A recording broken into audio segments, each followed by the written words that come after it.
Bonjour à tous, Juliette Guéraud, architecte des conférences. J'espère que je vous retrouve dans une super forme aujourd'hui.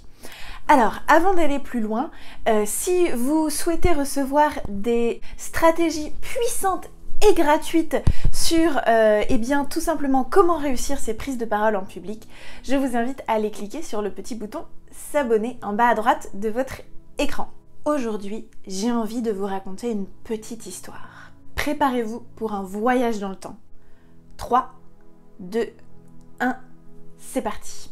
Nous partons du 21e siècle, là où nous sommes, et nous allons loin, loin, très loin. Nous remontons jusqu'à l'ère de l'Homo sapiens. Vous vivez dans une cave avec toute votre famille. L'hiver a été rude. Mais vous apercevez des bourgeons. C'est le printemps qui arrive. La journée s'annonce très belle. Alors vous vous dites qu'il est temps d'aller chercher ses provisions. Alors vous rassemblez vos outils et partez en expédition. Vous vous avancez et là vous avez un choix à faire. Choix numéro 1. Vous avez un chemin face à vous qui est le chemin d'habitude, vous l'avez emprunté plusieurs fois. Seulement voilà, vos voisins dans la cave d'à côté vous ont dit que il n'y avait pas beaucoup de provisions cette année. Et puis il y a une deuxième option, un autre chemin un peu plus loin. Celui-ci, vous ne le connaissez pas, vous ne l'avez jamais pris. Par contre, on vous a dit qu'il y avait probablement plus de provisions que le chemin que vous avez l'habitude d'emprunter. Alors, que choisissez-vous? L'option 1 ou l'option 2? Si vous avez cliqué à cet endroit-là, c'est que vous avez choisi l'option 1. Vous avez choisi la sûreté. Vous connaissez ce chemin, donc vous êtes exposé à moins de risques.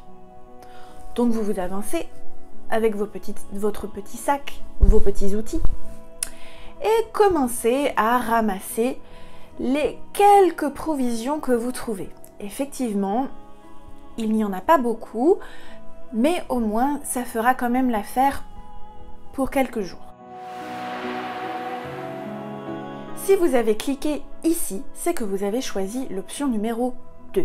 Vous avez préféré prendre le chemin que vous ne connaissiez pas, mais où vous aviez plus d'assurance d'avoir des provisions. Après tout, il y a toute la famille qui vous attend et il faut bien les nourrir parce que il faut tenir et on a faim. Tout se passait bien, vous remplissiez votre sac de provisions, quand tout à coup, un énorme animal arrive devant vous tel un gros ours qui va vous attaquer. Il faut agir vite. Qu'est-ce qu'on fait? On fuit? Où est-ce qu'on se bat?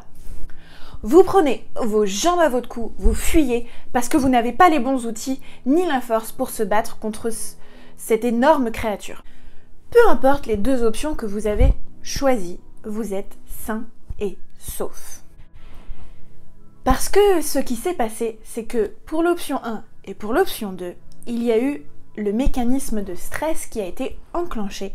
Et le mécanisme de stress nous permet de rester en vie. Vous vous êtes retrouvé face à deux options, une connue et une inconnue. Et là, notre cerveau a lancé le mécanisme de stress pour choisir laquelle on allait prendre. Alors, peut-être que certains se sont dit, avec l'option 2, je prends quand même un gros risque parce que je ne sais pas ce qu'il y a derrière. On est quand même au moment de la préhistoire, je n'ai pas les outils, les armes assez puissantes pour me battre. Et donc peut-être que vous avez préféré l'option 1. Mais on n'est pas tous égaux. Peut-être que certaines personnes ont choisi l'option 2, avec un petit goût pour l'aventure. Mais heureusement, le stress est un mécanisme qui est présent chez tout le monde. Parce que lorsque vous vous êtes retrouvé devant cet animal terrifiant, vous avez choisi la fuite. C'est votre cerveau, le mécanisme du stress, qui a mis tout en place pour vous donner assez de force pour fuir. Au temps de la préhistoire, le stress nous permettait de rester en vie, ce qui n'est pas une mince affaire à cette époque.